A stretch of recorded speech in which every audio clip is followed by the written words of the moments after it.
皆さんおはようございます。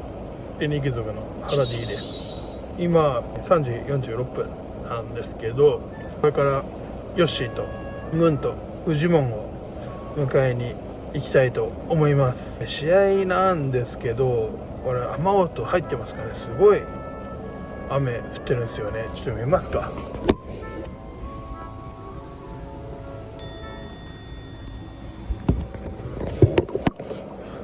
土日にね渡る試合なんで、明日はできるかもしれないです。最初の3秒しか見てないです。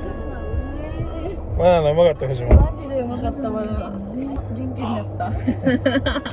テニス選手ってバナナ剥いて先っちょだけ食べてなんかおしまいにしますよね。そうそう、フェデラとかさ、一口パクってくったら終わりで。そうそうそう。マジ俺って思うもん。取っとくんですよ。全部食えよ。ベーストしなかったね。ベーストしすぎって思ったらすぐ食えなくなる。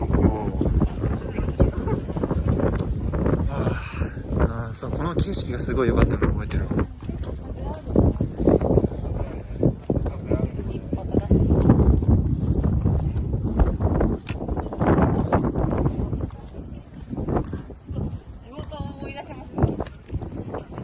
地元？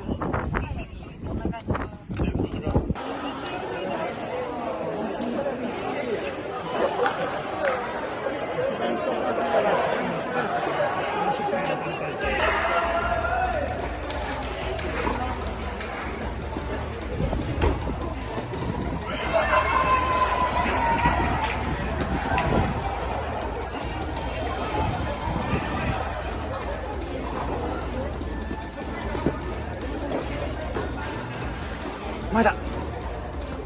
あ